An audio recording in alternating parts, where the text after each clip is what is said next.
Lights. ఇప్పుడు నేను చాలా సింపుల్ అండి. 68లో పుట్టాను, 30లోను 40లోను పోతాం. లోపల లైఫ్ ని టోటల్ గా ఎంజాయ్ చేసి వెళ్ళిపోవాలి. Camera action. ఇన్ని సినిమాలలో నటించారు. సినిమా అంటే చిన్నప్పుడు ఇంట్రెస్ట్ లేదు, మరి ఎలా సార్ సినిమాకి సింక్ అదే యాక్సిడెంటల్ గా అయింది కదా. ఎక్కువగా మీ గురించే వింటుంటాం కానీ రాజా గారి ఫ్యామిలీ ఏంటి? ఈ మీడియా వచ్చాక రాజనేంద్రన్ కొడితే మొత్తం సహా అల్లుళ్ళతో సహా మొత్తం ఆ హిస్టరీ కానీ అన్ని ఫోటోలు వచ్చేస్తాయి. బట్ ఎప్పుడు ఇలాంటి విషయాలు బయట చెప్పరు కదా సార్, ఎందుకలా? అడిగితే చెప్తాం ఊరికి వెళ్ళి. మా ఆఫీస్ బాయ్కి అయితే తెలుగులో అక్షరం ముక్క రాదు, నాకు తమిళ్లో అక్షరం ముక్క రాదు. మా ఇద్దరిది వెరైటీగా ఉండేది కాన్వర్సేషన్. ఓ రోజు తమిళ్ నేర్చుకుందామని ఒక రోజు అంతా కూర్చుని నేర్చి 1 డేలో వచ్చింది. అన్ని పోలీస్ వేషాలు ఎలా చేస్తారా అని అడిగారు నన్ను. అన్ని పోలీస్ స్టేషన్ ఎస్ఐలో ఒక లా ఉండరా అని చెప్పి. Okay okay okay. ప్రభాస్ గారిది బుజ్జిగాడు మూవీ, మీ లాయర్ రోల్ ప్రతి ఒక్కరు రివైండ్ పెట్టుకుని మరీ చూస్తారు. దెబ్బ చచ్చిపోతా. ఒక హై స్పీడ్ షాట్ పెట్టి డైరెక్టర్ ఇలా క్రాస్ మీ ఇంట్లోకి వెళ్తుంటే వాళ్ళిద్దరు బయటకు వెళ్తుంటారు. ఓకే. షార్ట్ లో నేను హై స్పీడ్ లో కదా అని ఇలా అని రజనీకాంత్ గారిని శివాజీని ఇలా అన్నా. అంటే డైరెక్ట్ చూసి షాక్ తిన్నాడు. అంటే 1 more అని మామూలుగా చేయమన్నారు. ఇలా చూసి ఇలా అప్పుడు కూడా రే మళ్ళీ తలగా ఊపుతాడు. అండ్ బండ్ల గణేష్ గారితో మీ బాండింగ్ సార్? గణేష్ నాకు ఎప్పుడు ఇన్స్పిరేషన్. నేను ఈరోజు సినిమాలో కామెడీ వేషంగా వచ్చిన గణేష్ ఇవాళ అంత పెద్ద ప్రొడ్యూసర్ అయ్యి తను ఏదైనా చేయగలడు. ఆ కెపాసిటీ ఉంది. దాని వెనకాల చాలా కష్టపడుతుంది. నేను ఏదో ఆయన పూడదామని ఏదో అంటే అన్నయ్య నీకు కరెక్ట్గా ఆమ్లెట్ వేయటం కూడా తెలియదు, ఎలా బతుకుతావు ఏంటో అంటే. సో నేను ఈ సినిమా తర్వాత మనం హీరో అయిపోతాను చాలా కాన్ఫిడెంట్ గా ఉండేవాడు. ఆ సినిమా రిలీజ్ అవ్వాల, నేనేమో దీనికోసం వెయిట్ చేయాలా, మళ్ళీ క్యారెక్టర్లు చేయాలా అని సందిగ్ధంలో మళ్ళీ మర్చిపోయారు. ఇది ఏదో హీరో చేస్తున్నాడులే ఇంక క్యారెక్టర్లు చేయడని. మా ఆవిడేమో 3 లక్షలు అప్పు చేసో ఇంకేంటి ఫ్యూచర్ ఇద్దరు ఆడపిల్లలు పెట్టుకున్నట్టే. అప్పుడు నేను హోటల్లో భగవద్గీత బైబిల్ అన్ని ఫ్రీగా పెడతారు, ఎవడో చదవటం. అది 1000 రూపాయలు పెట్టి కొనుక్కుంటే ఆడు ఇంటికి వెళ్ళి చదువుతాడు. అది సినిమా. రీసెంట్ డేస్ లో కూడా ఏ మీద ఒక వీడియో చూసాను ఆర్జీవి గారితో. 100%. ఇప్పుడు ఏంటంటే రాజా గారికి సినిమా అంటే ఏంటి? డ్రెస్ వేస్తేనే ఒక రకంగా వచ్చేస్తుంది. ఇండస్ట్రీ అంటేనే నెపోటిజం ఉంటుంది. మన బాస్ కి మీరు మేనేజర్ అయ్యారని ఏం సార్ ఏం మాట్లాడుతున్నారు?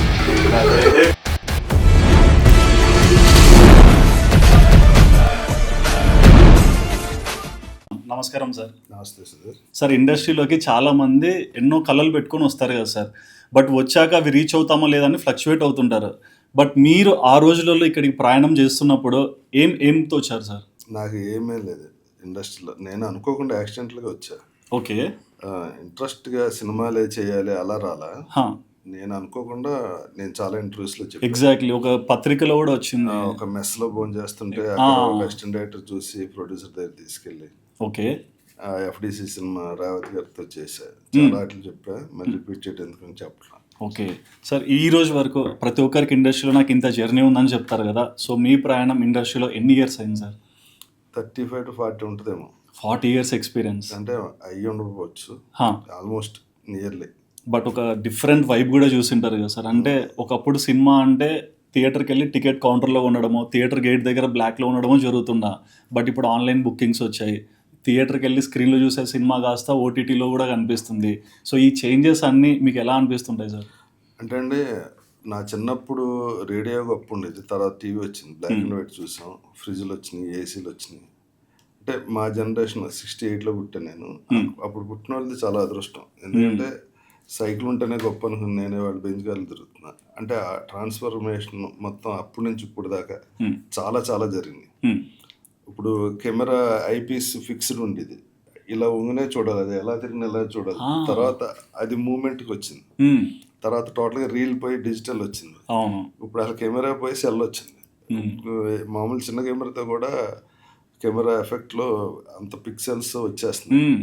ఫ్యూచర్లో అసలు కెమెరా కూడా లేకుండా చేస్తారేమో అని డౌట్ వస్తుంది సార్. ఇప్పుడు ఈ ఏ వచ్చాక అసలు టోటల్ ప్రపంచమే మారిపోయింది, టోటల్ విజువలే మారిపోయింది. ఇదివరకు విజువల్కి ఇప్పుడు ఏ వచ్చాక విజువల్కి అసలు సంబంధమే లేకుండా అయిపోయింది. ఈ టోటల్ ఎప్పుడు బ్లాక్ అండ్ వైట్ నుంచి ఇక్కడ దాకా చూడగలగటం మా అదృష్టం. ఈ అదృష్టం ఆ జనరేషన్గా ఉంటుంది, తర్వాత జనరేషన్గా ఉండకపోవచ్చు. అవును, కానీ మీరు ఇంటర్వ్యూలో చెప్పే ఎన్నో అనుభవాలు మా అందరికీ గుర్తుంటాయి సార్. సో చాలా విషయాలు కూడా ఓపెన్గా చెప్పాలి సార్. 100% చెప్పాలి కదా. సార్. సో లైక్ మీ నేటివ్ ప్లేస్ భీమవరం అని విన్నాను. భీమవరం అంటే ఎక్కువగా కళాకారులే ఉంటారని వింటుంటాను సార్. సో మీరు దాన్ని యాక్సెప్ట్ చేస్తారా? లేకుంటే రకరకాల అంటే భీమవరం నుంచి వచ్చిన వాళ్ళు చాలా మంది ఉన్నారు. మ్మ్. ఎంఎస్ నారాయణ గారు ఉన్నారు, మన బ్రహ్మానంద్ గారు కూడా భీమవరంలోనే చదువుకున్నారు. మ్మ్. శివాజీ రాజా ఉన్నాడు, సుబ్బరాజు ఉన్నాడు, మ్మ్. చాలా మంది వచ్చారు అక్కడి నుంచి.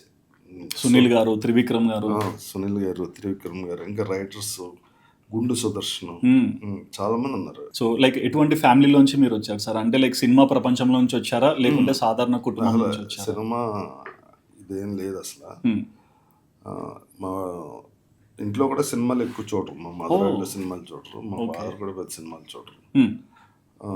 ఓ రకంగా చెప్పాలంటే మా పెద్దనాన్న గారు ఉన్నారు, విజయ్ కుమార్ రాజు గారు, ఆయన ఎంపీ అక్కడ నర్సాపురంలో. సో ఆ పొలిటికల్ ఇదిలోనే నేను ఎక్కువ ఇన్ఫ్లుయెన్స్డ్, ప్లస్ ఆయన కూడా నేను ఎక్కువ తిరుగుతూ ఉండేవాడు. మ్మ్. పొలిటికల్ ఇదే ఎక్కువ, ఓకే. ఈ సినిమా చాలా తక్కువ. నేను కూడా సినిమాలు ఇప్పటికీ పెద్ద ఎక్కువ ఏం చూడను. ఇన్ని సినిమాలలో నటించారు. సినిమా అంటే చిన్నప్పుడు ఇంట్రెస్ట్ లేదు, మరి ఎలా సార్ సినిమాకి సింక్ అదే యాక్సిడెంట్గా అయింది కదా. ఎంత అయినా బట్ మీలో అది ఉంది, నేను ఇది చెయ్యొచ్చు అనే ఫీలింగ్ కూడా స్ట్రాంగ్ అవుతుంది కదా సార్ ఒకప్పుడు. కాదండి, ఏదో అందంగా ఉంటాం అప్పట్లో ప్రతి ఒక్కడు అనుకున్నట్టే అనుకుని వచ్చేసాం. మ్మ్. అది సీరియస్గా తీసుకుని ఉంటే వేరేలా ఉండేది. ఇప్పుడు సీరియస్గా తీసుకున్నాను. మ్మ్.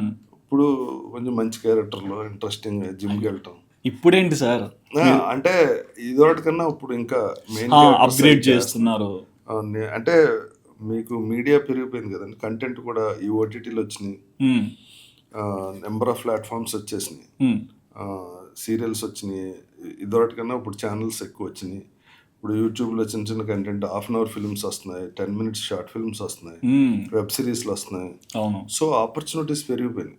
సో ఆపర్చునిటీ పెరిగేటప్పటికి ఒక క్యారెక్టర్ ఆర్టిస్ట్గా కాకుండా ఒక కథలో మెయిన్ క్యారెక్టర్ అయితే దీనికి రాజరేంద్ర బాగుంటాడు పలానా సినిమాలో చేశాడు, అలా ఇప్పుడు మెయిన్ క్యారెక్టర్స్ చేసి సినిమాలు ఎక్కువ వస్తున్నాయి. అవును. Very happy. Yeah, we are so happy sir. మళ్ళీ మా రాజా గారిని చూస్తున్నాము. సో అమ్మ నాన్న గురించి ఏం చెప్తారు? అంటే ఎక్కువగా మీ గురించే వింటుంటాం, కానీ రాజా గారి ఫ్యామిలీ ఏంటి, ఎంతమంది పిల్లలు, ఇట్లాంటి ఒక డౌట్స్ ఉంటాయి సార్. సో అమ్మ నాన్న ఏం గురించి. లేవు, ఈ మీడియా వచ్చాక రాజరేంద్రని కొడితే మొత్తం ఫ్యామిలీ సార్, ఫోటోలు, ఎవరితో సహా, అల్లుళ్ళతో సహా మొత్తం ఆ లిస్టరీ కానీ అన్ని ఫోటోలు వచ్చేస్తున్నాయి. ఎవరికి నచ్చింది వాళ్ళు రాసి ఇంకొకలా ప్రొజెక్ట్ చేయడం వేరు, మీరు చెప్తే దాన్ని అర్థం చేసుకొని ఈసారి రాసేవాడు దృష్టిలో పెట్టుకోవడం వేరు. అలా ఏం లేదండి. ఇందులో ఏంటంటే సెన్సేషన్ కోసం రాసేవాళ్ళు ఉంటారు. ఓ మనిషి క్యారెక్టర్ లాగే ఛానల్ క్యారెక్టర్ కూడా ఉంటుంది. మ్మ్. అంటే దాన్ని మెయింటైన్ చేసి తన క్యారెక్టర్ రిఫ్లెక్ట్ అవుతూ ఉంటుంది. అవును. మనం ఎంత మంచిగా చెప్పినా, ఎంత చెట్టుగా చెప్పినా, ఆ ఛానల్ క్యారెక్టర్ వైజ్ వాళ్ళు అలాగే ఉంటుంది, ప్రాజెక్ట్ చేస్తారు. మ్మ్. మ్మ్. సో అదేం ప్రాబ్లం లేదు. ఓకే. జనానికి కూడా ఇప్పుడు అర్థమైంది, మ్మ్. మ్మ్. తమ్నైల్ వేరే ఉంటుంది, మ్యాటర్ వేరే ఉంటుంది అన్నది క్లియర్గా అర్థమైంది. పేరెంట్స్, మా ఫాదర్ డిన్నర్ కాలేజ్ హాస్టల్లో పనిచేసేవారు, మ్మ్. మా కాలేజ్ హాస్టల్లో.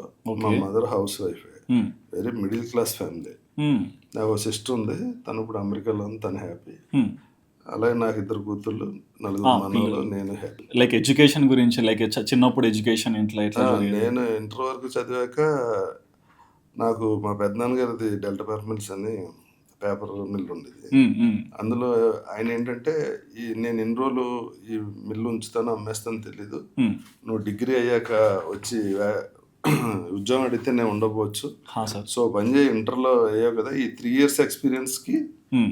నీకు జీతం ఇన్ని 4,000 5,000 అవుతుంది, నువ్వు డిగ్రీ చదువుకుని వస్తే నీకు 500 600తో స్టార్ట్ చేస్తారని చెప్పి నన్ను ఇంటర్ అవగానే ఉద్యోగంలో వేస్తారు. ఓ.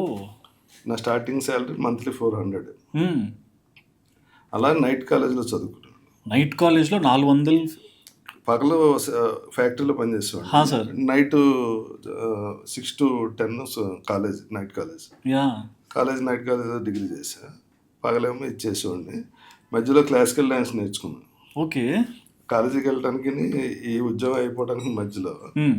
ఆ క్లాసికల్ డ్యాన్స్ పెర్ఫార్మెన్సెస్ ఇచ్చి, క్లాసికల్ డ్యాన్స్ పెర్ఫార్మెన్సెస్ వల్ల నేను కొంచెం ఫేమస్ అక్కడ మా ఊళ్ళో. ఓకే. సునీల్ కూడా నా పెర్ఫార్మెన్స్ వాళ్ళ మదర్ ఒళ్ళో కూర్చొని చూసానని చెప్తాడు. మదర్ ఒళ్ళో కూర్చొని నేను మా అమ్మ పక్కన కూర్చొని మీ సినిమాలు చూస్తుండే సార్. ఏదో అదృష్టం కలిసి వచ్చి ఈరోజు ఇక్కడ కూర్చొని. అంత లేదులేండి, ఏముంది, మీరు కష్టపడి పైకి ఈ రోజు ఈ స్టేజ్కి వచ్చారంటే దాని వెనకాల చాలా కష్టం ఉంటుంది. అవును సార్, అవును. అంత అదృష్టం ఏం కాదు, మన కష్టమే. ఓకే. సో మరి ఊర్లో ఉన్నారు, తర్వాత నైట్ ఇక్కడ వెళ్ళి చదువుకుంటున్నారు, ఇవన్నీ జరుగుతున్నాయి. మరి ఎడ్యుకేషన్ ఎంతవరకు వచ్చారు సార్?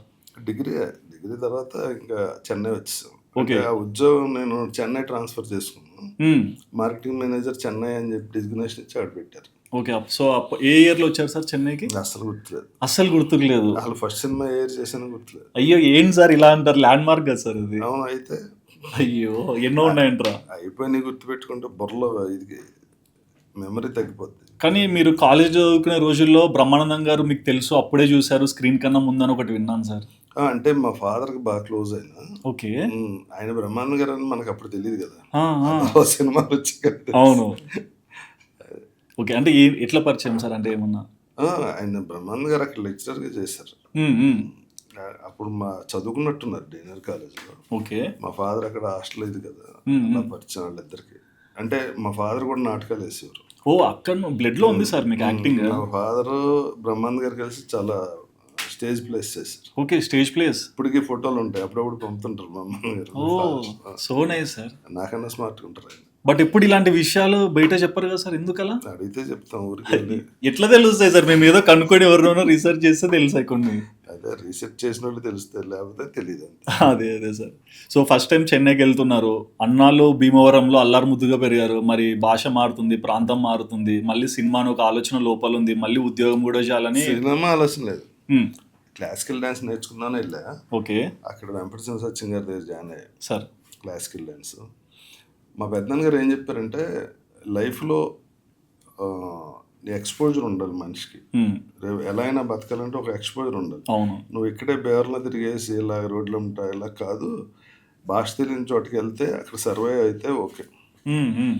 ఒక 5 years నువ్వు అక్కడ పని చేయి, నీకు ప్రపంచం ఏంటో మనుషులు ఏంటో తెలుస్తుంది, అది నీ ఫ్యూచర్లో ఉపయోగపడుతుంది అని చెప్పి ఆయనే నన్ను Delta buyers mill marketing manager కింద చెన్నై పంపించారు. ఓకే. ఫస్ట్లో చాలా ఇబ్బంది పడేవాడిని, ఆ భాష తెలియదు, ఏం తెలియదు. అవును.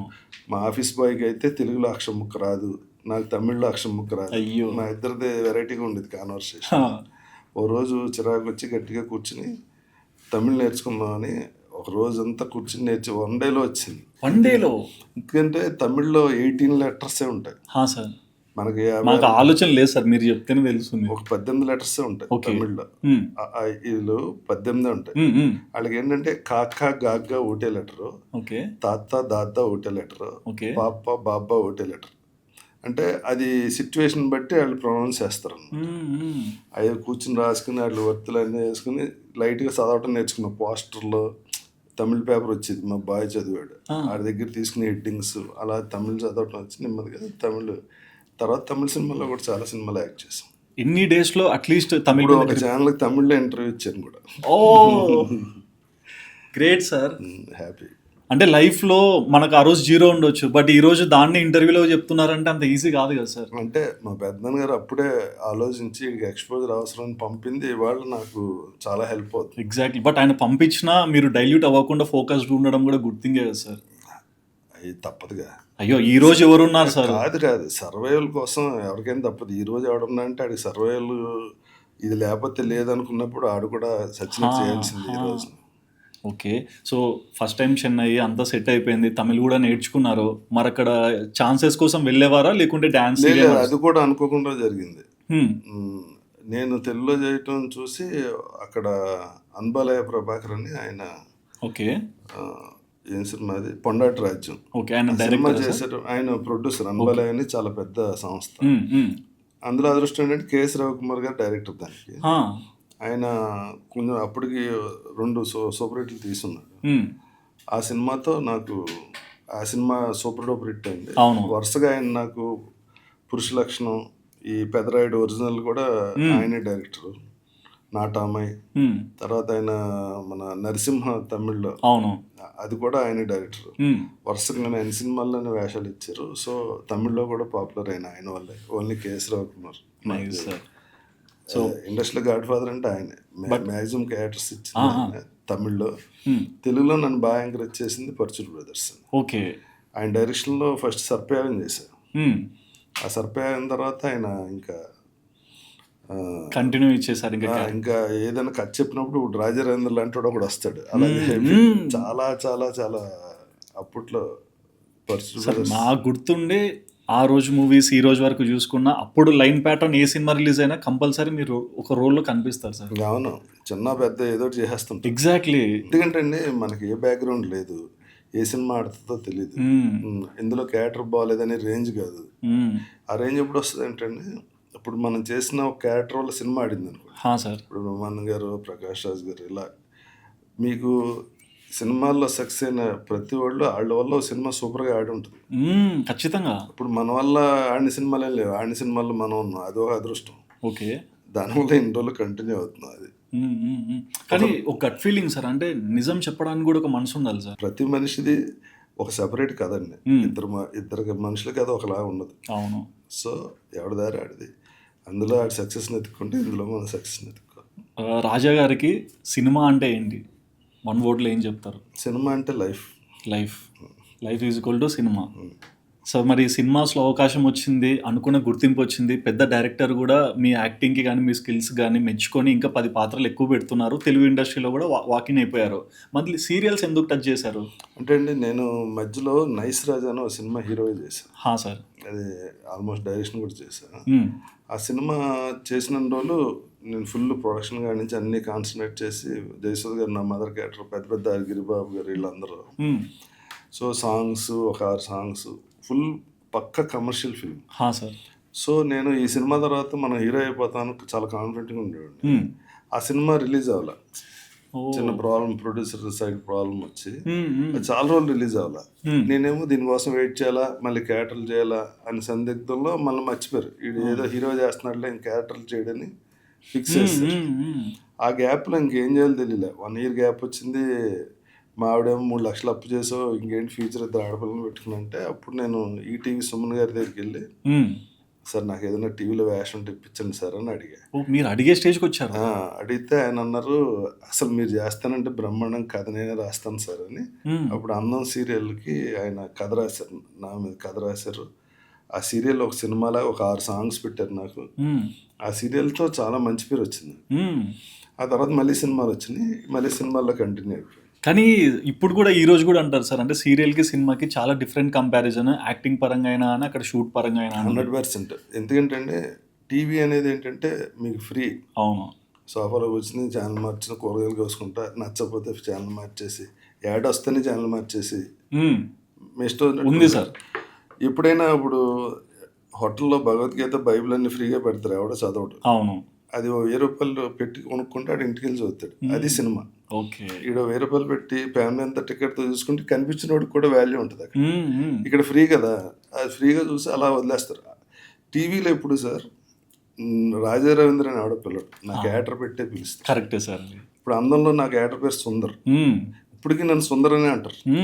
అంటే అప్పుడు చూసిన వాళ్ళు అందరూ ఇప్పుడు పెద్దవాళ్ళు అయిపోయి ముసలాళ్ళు అయిపోయి, మేము చిన్నప్పుడు మీ సీరియల్లో థ్యాంక్స్ అమ్మా సుందర్ బాగా చేశారు సార్ అంటారు, కానీ రాజరాజేంద్ర గారు అంటారు. అక్కడ క్యారెక్టర్కే గుర్తుంటుంది కానీ ఆర్టిస్ట్ గుర్తింపు ఉండదు. సినిమాల్లో ఓన్లీ పేరు గుర్తుండదు, ఆర్టిస్ట్ పేరే గుర్తుంటుంది. అవును. అంత ఇప్పుడు సినిమాలో హిట్ అయితే 1,00,000 తీసుకున్నాడు 10 లక్షలు తీసుకోవచ్చు, 1 కోటి రూపాయలు తీసుకోవచ్చు. సీరియల్ హిట్ అయితే 10,000 తీసుకున్నాడు 12,000 ఇస్తారేమో, కానీ అది కూడా మళ్ళీ బేరం ఆడి 10,000 ఇస్తారు, బడ్జెట్ లేదు. ఎందుకంటే అది ఎంత గొప్ప ఇదైనా ప్రొడ్యూసర్కి అది ఒక లిమిటెడ్ బడ్జెట్ ఉంటుంది ఎపిసోడ్కి. సో వాళ్ళు ఆర్టిస్ట్ రెమ్యునరేషన్ పెంచలేరు. At the same time TV నుంచి వచ్చి ఇక్కడ హీరో కావాలంటే చాలా ఛాలెంజ్. అదే అడగాలి, ఎందుకంటే ఆడు ఫ్రీగా చూడటానికి అలవాటు పడి అదే మనిషిని డబ్బులు ఇచ్చి థియేటర్కి వెళ్ళాలంటే ప్రాబ్లం వస్తుంది. కరెక్ట్. కానీ టీవీలో ఉన్న ఇమేజ్ చూసి ఇది నిజంగా నా ఇమేజ్ అనుకున్న వాళ్ళు దెబ్బతింటారు. ఓకే. ఇప్పుడు అన్నం సీరియల్ తర్వాత వేరే సీరియల్ ఆ స్లాట్లో వచ్చింది అనుకోండి, నన్ను టోటల్గా మర్చిపోతారు. ఆ సీరియల్లో చేసినోడే హీరో వాళ్ళకి. ఓకే. అదండి డైలీ న్యూస్ పేపర్ లాగండి. మార్నింగ్ నిన్న న్యూస్ పేపర్ ఇవాళ ఇస్తే చెత్తకాయతలో కనిపిస్తుంది. అలాగే ఇవాళ సీరియల్ ఇవాళతో అయిపోద్ది, ఒక టెలికాస్ట్ తోటి అది అయిపోద్ది ఎపిసోడ్. రేపుడికి ఫ్రెష్ వాళ్ళు మైండ్లో కూడా. సో ఒకసారి అయిపోయిన సీరియల్ చూడమంటే ఎవడో చూడ కూడా. అవును. సో అంత డిఫరెన్స్ వస్తుంది నాకు దానికి. బట్ మీరు చెప్తుంటే నాకు ఒక క్వశ్చన్ అడగాలనిపిస్తుంది సార్. అంటే ఈ రోజున్న జనరేషన్లో కూడా చాలామంది నేను యాక్టింగే చేస్తా, సీరియల్స్ పోకూడదు, నాకు చాలామంది సజెషన్ ఇచ్చినారంటారు. బట్ మీరు ఆ రోజు సినిమా ఆగిపోయినప్పటికీ అప్పటికి పాత్రలు ఉన్నాయి, రెడ్ కార్పెట్ ఉంది, కానీ అవకాశం కోసం ఇంట్లో పరిస్థితులు అర్థం చేసుకొని సీరియల్లో యాక్ట్ చేయడానికి ఇది చేసుకుంటూ వెళ్తాం. ఇప్పుడు నేను ఒక 12 సినిమాలు చేస్తున్నాను, నాకు ఇప్పుడు సీరియల్ వచ్చింది. ఓకే. మా టీవీలో. అది ఎక్స్ట్రాడినరీ క్యారెక్టర్. అంటే నేను ఎక్కువ police officer character, villain character అలాంటివి చేస్తున్నాను. ఇప్పుడు ఆ సీరియల్లో ఒక క్యారెక్టర్ వచ్చి ఒక నలుగురు అమ్మాయిలకి ఫాదరు, ఆ అమ్మాయిల్ని నలుగురు అమ్మాయిలు ఒక మిడిల్ క్లాస్ వాడు పడి కష్టాలు ఆయన్ని చూసి కనెక్ట్ అయ్యారు. ఎగ్జాక్ట్లీ. చాలా డిఫరెంట్గా ఉంది మనం చేసే క్యారెక్టర్, కానీ ఒప్పుకున్నా ఒక టీవీ సీరియల్ చేస్తున్నా, Okay. గోదావరి అని మా టీవీలో టీవీ సీరియల్. అది మార్నింగ్ 7 వెళ్తే నైట్ 9, ఇంటికి వచ్చి పడుకుని మళ్ళీ పొద్దున్నే షూటింగ్. అలా వారానికి నెలకి ఓ 10 రోజులు 15 రోజులు చేయాల్సి వస్తుంది. అయినా నేను ఎంజాయ్ చేస్తున్నా. అంటే ఇక్కడ మనకి సాటిస్ఫాక్షన్ ఉంటే చాలండి, జనం ఆటోమేటిక్గా నేను నమ్మి క్యారెక్టర్ చేసినప్పుడు జనం కూడా నన్ను నమ్ముతారు. అవును, ఆ పాత్ర పండుతే చాలు సార్. అది నమ్మి చేసినప్పుడు వాళ్ళకి ఇటు సిన్సియర్గానే ఉన్నాడు అన్నది వాళ్ళ మైండ్లో వస్తే యాక్సెప్ట్ చేస్తారు. అది టీవీకి దీనికి సంబంధం లేదు. అంటే సినిమాలు ఉండడం వల్ల టీవీ చేయటం వల్ల ప్రాబ్లం లేదు. సినిమాలు లేనప్పుడు టీవీ చేస్తే వేరే ప్రాబ్లం వస్తుంది మళ్ళీ. ఓకే, బట్ ఆ సినిమా ఏమైంది సార్? పాజ్ అయిన సినిమా మళ్ళీ రిలీజ్ అయిందా? అంటే మామూలుగా థియేటర్ రిలీజ్ అయింది, ఆడలేదు. తర్వాత మామూలుగా యూట్యూబ్లో వాటిలో వచ్చేసింది, మళ్ళీ యూట్యూబ్లో వచ్చేసింది. ఓకే సార్, బేసిక్గా మిమ్మల్ని ఇంట్లో ఎలా ఎంకరేజ్ చేస్తుంటారు సార్? అంటే బిగినింగ్ డేస్లో వచ్చారు, చేస్తున్నారు, నాన్నకేమో దీని మీద అంత ఐడియా లేదు, బట్ ఆయనకు నాటకం మీద ఒక ఆలోచన అయితే ఉంది. బట్ అమ్మ నాన్న ఈ ఫీల్డ్లోకి వెళ్తున్నాము, దీనిలో ముందడుగు వేస్తున్నాం అంటే ఎటువంటి మోటివేషన్ కానీ లేకుంటే అసలు ఏం పట్టించుకోరు. అంటే నేను ఎప్పుడైతే ఇంటర్ అవగానే ఉద్యోగంలోకి వెళ్ళిపోయానో ఇంకా వాళ్ళ మీద ఆధారపడి ఇది లేదు కదా. నా శాలరీ నాకు ఉంటుంది, నా బైక్ నాకు ఉంది, ఆ ఇండివిజువల్ ఇది వచ్చిందండి. తర్వాత చెన్నై వెళ్ళి ఇండివిజువల్గా ఇంకా టోటల్గా మనకి అడ్వైజ్ ఇచ్చి చేసి ఇది దాటేసాం. ఇండివిజువాలిటీ ఎప్పుడు వచ్చిందో అప్పుడు అడ్వైజ్ తీసుకుంది కదా. ఓకే, అప్పటి నుంచి ఇష్టానికి బతకడం అలవాటు అయిపోయింది. అండ్ మెయిన్గా ఏంటి సార్ మీ పర్సనాలిటీ? అంటే సినిమాకి ఎంటర్ అయ్యే ముందు వరకు ఎట్లుండేవాళ్ళు సార్? అంటే కొంచెం స్ట్రైట్ ఫార్వర్డ్, అనుకువగానా చూసుకొని? అనుకుగా అసలు ఎప్పుడు ఉండదు. ఓకే, బాడీ లాంగ్వేజ్ రాదు అసలు నాకు. సార్ అంటే ఇండస్ట్రీ అనేసరికి అందరికి కొంచెం మనం ఒబీడియంట్గా ఉండాలని చెప్తుంటారు కదా. సో బిగినింగ్ డేస్ లో ఒబీడియంట్గా ఉంటే ఎవడో వేషం వాడు. ఓకే, టాలెంట్ ఉంటే ఇస్తే లేదా పక్కన పెట్టి. అది ట్రూ సార్. ఒబీడియంట్గా ఉంటే ఇంట్లో బాయ్ కింద పెట్టుకుంటారు తప్ప తీసుకొచ్చి సినిమాల్లో ఎవరు ఎప్పుడన్నా ఏదన్నా చిన్న యారగంటగా ఉంటే సినిమాల్లో కట్ చేయటాలు ఏమి ఉండవు. సార్ నీ క్యారెక్టర్ మీదే మనం చేసిన వేషం హిట్ అయిందా లేదా అంతవరకే కావాలి ప్రొడ్యూసర్ కానీ డైరెక్టర్ కానీ. ఓకే, పర్సనల్ దీంతో అసలు వాళ్ళకి సంబంధం ఉండదు. సార్ మీ మూవీ జర్నీలోకి వస్తే నాకు మూవీస్లో బాగా గుర్తొచ్చేది పెద్దరాయుడు అని అందరూ అంటారు, బట్ నాకు అంతకు మించి సీను సినిమా సార్. వెంకటేష్ గారికి డైలాగ్స్ ఉండవు, మూగోళ్ళలాగా నటిస్తుంటారు, మీరు పక్కన ఫ్రెండ్ క్యారెక్టర్లో ప్రోవోక్ చేస్తుంటారు, బట్ ఆ క్యారెక్టర్ పాజిటివ్, ఈ క్యారెక్టర్ నెగిటివ్. రిలీజ్ అయ్యాక వెంకటేష్ గారు ఫ్యాన్ ఫాలోయింగ్ ఏమన్నా కొంచెం టాంట్ చేస్తారని ఏమన్నా అనుకున్నారా? అసలు అంత ఐడియా ఉండదండి నాకు. ఓకే, డైరెక్టర్ చెప్తే చేసే. సరే, ఆ క్యారెక్టర్ గురించి ఎట్లా ఫీల్ అయ్యారు సార్? అంటే చాలా డిఫరెంట్, అంటే డైలాగ్ లేదు హీరోకి, మీకు ఉంది. నేను మామూలుగా యాటిట్యూడ్ ఎలా ఉంటుంది అంటే, ఇప్పుడు వెంకటేష్ బాబు చేశారు, ఆ లవ్ కోసం నాలుగు కోసుకుంటారు ఆయన. ఆ క్యారెక్టర్ అంతా కొంచెం గుర్తుంది నాకు, మీరు చెప్తుంటే పెద్ద అనిపించట్లా సార్. నేను ఎలా అంటే, ఇప్పుడు పడేప్పలో ఓ సీన్ ఉంది, శివాజీ గణేషన్, రజనీకాంత్, మణివన్నన్ గారి అబ్బాయి నేను, శివాజీ మణివన్నన్ బ్రదర్స్. ఇల్లు మణివన్నన్ తీసుకుని శివాజీ గారిని రజనీకాంత్ని ఇంట్లో నుంచి బయటకు వెళ్ళిపోమంట. ఓకే, నేను అప్పుడు చాలా తక్కువ సినిమాల్లో యాక్ట్ చేసిన హీరోని. అవతల రజనీకాంత్ గారు, శివాజీ గణేష్. ఒక హై స్పీడ్ షాట్ పెట్టి డైరెక్టర్ ఇలా క్రాస్ మీ ఇంట్లోకి వెళ్తుంటే వాళ్ళిద్దరు బయటకు వెళ్తుంటారు. ఓకే, షార్ట్లో నేను హై స్పీడ్లో కదా అని ఇలా అని రజనీకాంత్ గారిని, శివాజీని ఇలా అన్నా. అంటే డైరెక్టర్ చూసి షాక్ తిన్నాడు, అదేంటి రజనీకాంత్ శివాజీ అయితే నాకేంటి, వాళ్ళ ఇంట్లోంచి బయటకు పోమన్నాం, వెళ్ళిపోతున్నారు. నేను శివాజీ గణేష్ గారు, రజనీకాంత్ గారు రెస్పెక్ట్, కానీ క్యారెక్టర్లో నేనేంటి, ఈయన చూస్తే కాలాలి, నా గుడికి ఇలా బిహేవ్ చేస్తున్నాడు, క్యారెక్టర్ వరకే. అవును, పర్సనల్గా వాళ్ళు స్టార్స్, సూపర్ స్టార్స్. నా క్యారెక్టర్ నేను చేస్తుంటే నువ్వు ఎందుకు వద్దంటున్నావు అంటే, లేదు అది కొంచెం నాకే ఇబ్బందిగా ఉంది చూడటం, నువ్వు ఇలా ఇలా అంటాం ఏంటంటే, సర్లే అయితే మీ ఇష్టం అంటే 1 more అని మామూలుగా చేయమన్నారు. ఇలా చూసి ఇలా అంటాం, అప్పుడు కూడా రే మళ్ళీ తలకాయ ఊపుతాడు. క్యారెక్టర్ ఇన్వాల్వ్ అయ్యారు సార్ మీరు. అంటే క్యారెక్టరే బిహేవ్ చేయాలి, అంటే క్యారెక్టర్ థింకింగ్ కూడా సార్. అంటే డైలాగ్ చెప్పింటే ఒక రకం స్పేస్ తీసుకున్నామని, కానీ బాడీ సైన్స్ రావడం అనేది అంత ఈజీ కాదు కదా సార్. అంటే ఈజీ ఉంది, ఆటోమేటిక్గా వచ్చేస్తుంది ఇన్వాల్వ్మెంట్ సార్. అదే ఇన్వాల్వ్మెంట్ ఏముందండి, అట్లేం లేదు సార్. సార్ అండ్ ఇంకోటి సార్, పెద్దరాయుడు సినిమా గురించి మాట్లాడుకున్నా, మోహన్ బాబు గారు డ్యూయల్ రోల్, రజనీకాంత్ గారు ఏమో కీ రోల్, అండ్ అదర్ ఎండ్లో మీ క్యారెక్టర్ కూడా నాకు ఇప్పటికి రిజిస్టర్ అయింది, మీరు ఎట్లా కనిపిస్తారు ఏంటి అదంతా. సో ఈ సినిమా ఎలా వచ్చింది, అండ్ ఈ సినిమా గురించి ఏదన్నా కొంచెం చెప్తారా? అంటే నాటమ్మాయి అని తమిళ సినిమా అండి అది. సార్. నేను అప్పటికే రవికుమార్ గారి దగ్గర పొండాటి రాజ్యం చేశా, పురుష లక్షణం చేశా. పురుష లక్షణం వచ్చి బల్లే పెళ్ళం అని తీశారు తెలుగులో. ఓకే. పొండాటి రాజ్యం వచ్చి అక్క పెత్తనం చెల్లి కాపురం అని తీశారు. హా. రెండు తెలుగులో రీమేక్ చేశారు. ఆ మూడో సినిమాకి నేను పురుష లక్షణం సినిమా బల్లే పెళ్ళంలో మీనాతో చేసినప్పుడు అమ్మాయిని రేప్ అటెంప్ట్ చేస్తాను. తమిళ్లో ఖుష్బు గారు చేశారు. ఓకే. ఆవిడ అది 200 రోజులు ఆడింది అక్కడ. పెదరాయిడ్లో నాకు వదిన గారు ఖుష్బు గారు, శరత్ కుమార్ ఖుష్బు, నేనేమో శరత్ కుమార్ గారు ఒక బ్రదర్. ఓకే. ఇద్దరు శరత్ కుమార్లకి ఒక బ్రదర్ నేను తమిళ్లో. డైరెక్టర్ రవికుమార్ గారు ఏమంటే ఖుష్బుని ఆ సినిమాలో ఇలా చేసాడు, ఇక్కడ వదిన అని తిరుగుతుంటే ఇడు ఏదో చేస్తాడు ఖుష్బుని అనుకుంటారు. అవును. ఇది సాఫ్ట్ క్యారెక్టర్, ఇడు వద్దంటారు. ఓకే. అది సూపర్ గుడ్ చౌదరి గారు, ఆర్పి చౌదరి గారు వచ్చి ప్రొడ్యూసర్. ఆయన అంటారు అలాగే ఉండదు, సినిమా గుర్తుపెట్టుకుని ఏముండదు, మనోడికే ఇయ్యని. లేదు ఎట్టి బస్సులు ఉంటాను. లేదంటే చౌదరి గారు నాకు చెప్పారు, నువ్వు ఆ డేట్స్ ఉంచుకో, డైరెక్టర్ ఎవరిని పిలిచినా నేను నో చెప్తానని చెప్పారు. ఇప్పుడు దాకా ఎవరు తెలియదు, రివీల్ చేసా. అప్పుడు ఆయన ఒక 20 మందిని చూపించారు డైరెక్టర్ గారు చౌదరి గారికి. చూపిస్తే ఆయన చాలా కూల్గా ఉంటారు, ఫేస్ పెద్ద. ఆఖరికి ఏంటంటే సినిమా షూటింగ్ దగ్గరికి వచ్చింది, ఎవరంటే ఇంకెవరు లేడు, ఈడే ఉన్నాడు అని. అయ్యో, నా కర్మ నిన్నే పెట్టుకోవాల్సి వచ్చింది, సరే రా అని డైరెక్టర్. తర్వాత అసలు అది పెదరాయుడు ఇంకా పెద్ద హిట్, భారీ హిట్ సార్. అదే తెలుగులో తీశారనమాట. తెలుగులో తీసినప్పుడు ఆ కుర్రాడు ఎవడో బాగున్నాడు పెట్టండి, ఆడు మన తెలుగు కుర్రాడు అని పెట్టారు. ఓకే, అంతవరకు తెలుగు అని తెలీదా? అది ఇంకోటి ఏంటంటే శ్రీకాంత్ అడిగితే చేయలే క్యారెక్టర్. అవునా? అప్పుడు శ్రీకాంత్ మళ్ళీ నన్నే తమిళ్లో చేసిన పెట్టాడు అని పెట్టారు. అంటారు కదా సార్, తినేదాని మీద రాసి పెట్టుంటుందని. అది లైఫ్లో కెరీర్లోనే best film. Exactly. And rapport ఎట్లుంటుంది సార్ అంటే అప్పుడు కొత్త కదా సార్, సో మీ మార్క్ పడింది, ఇంకా ఎస్టాబ్లిష్మెంట్ స్టార్ట్ అవుతుంది. నాకు అయినా తెలియదండి, సినిమా ఆడిందా ఓకే, దీనివల్ల బోల్డ్ సినిమాలు వస్తే అలా అసలు ఏం తెలియదు నాకు. ఆ సెట్స్ లో అయినా ఒక బాండింగ్, మాట్లాడడం, చూడడం యాక్టర్స్ ని, అట్లా ఏమన్నా అసలు ఆ ఎగ్జైట్మెంట్ ఏమి ఉండదు నాకు. ఇప్పుడు అంత క్లోజ్ కదా సార్ మోహన్ బాబు గారు, మీరు ప్రతి ఒక్క చోట అంత బాగా మాట్లాడుకుంటారు. మోహన్ బాబు గారు డేట్స్ నేనే చూస్తా. అవునా? Great sir. బట్ అప్పట్లో ఆ బాండింగ్ ఏం లేదు. కాదు, ఆయన చాలా బాగా రెస్పెక్ట్ ఇచ్చి బాగా చూసుకునేవారు. ఓకే. రాజా అని, అంతగా రిలేషన్ అలా కంటిన్యూ అయింది ఇంతవరకు. Great sir. అండ్ పెద్దనే అంట, పెదరాయుడు కదా, పెదరాయుడులో ఇద్దరు మోహన్ బాబులు గారు, అన్నయ్య తమ్ముడు. అవును. ఈయన పెద్దన్నయ్య కదా. అవును. అదే కంటిన్యూ అయ్యి ఇప్పటికి పెద్దన్నయ్య అంటున్నాను. Okay, nice sir. అండ్ ఈ రోజు కూడా చాలా మంది స్టార్స్ తో చూస్తుంటాం, చిరంజీవి గారితో, వెంకటేష్ గారితో. వాళ్ళ ఇంట్లో ఏదన్నా అంటే ఏ స్టార్ ఇంట్లో ఏ ఫంక్షన్ జరిగినా ప్రతి ఒక్క దానికి మీరు వెళ్తుంటారు. సో అప్పటి నుంచి స్టార్ట్ అయిన బాండింగ్ వల్ల ఇది క్రియేట్ అయిందంటారు. అంతే. ఎగ్జాక్ట్లీ. అండ్ మూవీస్ లో ఇంకొక మూవీ అడగాలి సార్, మీ లాయర్ రోల్ ప్రతి ఒక్కరు రివైండ్ పెట్టుకుని మరీ చూస్తారు సార్. ఒక్క దెబ్బ చచ్చిపోతా. మీరు ఒక్క దెబ్బకి మీరు చచ్చిపోయినా ఆ సీన్ ఇంపాక్ట్ అనేది ఈ రోజు వరకు నిలబడిందంటే మీరిద్దరు పర్ఫార్మెన్సే సార్.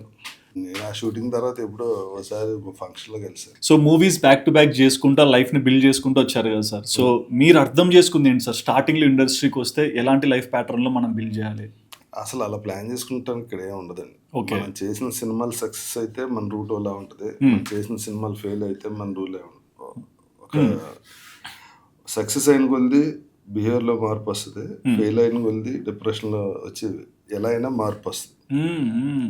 సో వచ్చిన తలకెక్కకుండా ఉంటే యాజ్ ఇట్ ఈజ్ నార్మల్గా లైఫ్ లీడ్ చేసుకోవచ్చు. అవును. అండ్ మూవీస్లో బాగా కంటిన్యూ చేస్తున్నారు. అండ్ నాకు ఇంకోటి కూడా తెలుసు సార్, అంటే మిరపకాయ సినిమాకి బ్యాక్ అండ్ మీరే ఉన్నారు వర్క్ చేయడానికి. నేను ఎగ్జిక్యూటివ్ ప్రొడ్యూసర్ కదా. ఎగ్జాక్ట్లీ. అండ్ చంటి సినిమా కూడా ఒకటి ప్రొడ్యూస్ చేసింది మీరే కదా సార్? అవును, అది కూడా ఎగ్జిక్యూటివ్ ప్రొడ్యూసర్ కింద సార్. అంటే ఒక ఆర్టిస్ట్గా వచ్చి ప్రొడ్యూస్ సైడ్ కూడా వచ్చారు. అంటే అది అందులో రవితేజ పార్ట్నర్ అండి. నేను రవితేజ డేట్లు చూసేవాడిని, నన్ను మామ అని పిలుస్తాను. అవును, మీరు బాండింగ్ ఉండేది. మామ నువ్వు చూసుకో ప్రొడక్షన్ అంటే అలా. డేట్లు కూడా తనే, నా డేట్లు చూసుకొని ఫస్ట్ చెప్పింది కూడా రవితేజ. అవును, తెలుసు సార్, విన్నాము. ప్రొడక్షన్లో దింపింది కూడా ఆయనే ఫస్ట్. Okay, nice sir. అంటే మీ ఇద్దరు బాండింగ్ ఎలా ఉండేది సార్? ఇప్పటికీ బాగానే ఉంటుంది. నైస్. అందరితో బాగానే ఉంటుంది, మనకు శత్రులు ఎవరు లేరు. అయ్యో, నేను అట్లేదు అనలేదు సార్. జనరల్గా అంటే ఆ రోజు నుంచి ఉన్నారు ఇద్దరు, 0 నుంచి వచ్చి కష్టపడి ఈ రోజు ఇండస్ట్రీలో ఒక మార్క్ పెట్టుకున్న వాళ్ళే. మనం కూడా ఎప్పటి నుంచి తెలుసు కదా సార్. నేను ఎప్పుడు ఎవరు చెప్పలేదు సార్, మీరు నాకు తెలుసా అని. మళ్ళీ మాట్లాడించు, వీడియో కాల్ చేయని అడిగితే నేను చెప్పలేను. చేద్దాం, వీడియో కాల్ ఎవరిని అడిగితే చేయండి సార్, మాట్లాడదాం. తప్పకుండా సార్. అండ్ ఇండస్ట్రీలో ఇలా స్టెప్ చేశారు, బట్ ఆర్టిస్ట్ నుంచి ఈ మేనేజరు లేకుంటే హీరోస్ డేట్స్ చూడడము, ఈ ప్యాటర్న్ బిగించాలని ఎవరైనా చెప్పినా దాన్ని ఎందుకు ట్రస్ట్ చేస్తారు? చేశారు హీరో అంటే డేట్స్. రవి అడిగాడు, నువ్వు అందరితో బాగుంటావు కదరా డేట్స్ చూడమంటే, సరే ఓకే అనుకున్నాను. తర్వాత రవి, తర్వాత సునీల్, అలా సునీల్ గారితో కూడా మీరు మంచి ఫ్రెండ్ అని సునీల్ విన్నాను. తర్వాత సిద్ధార్థ్ డేట్స్ చూసాను. మ్మ్. అలా అలా చూసుకుంటా 1 by 1 అలా లిస్ట్ పెరుగుతూ వచ్చింది. ఓకే.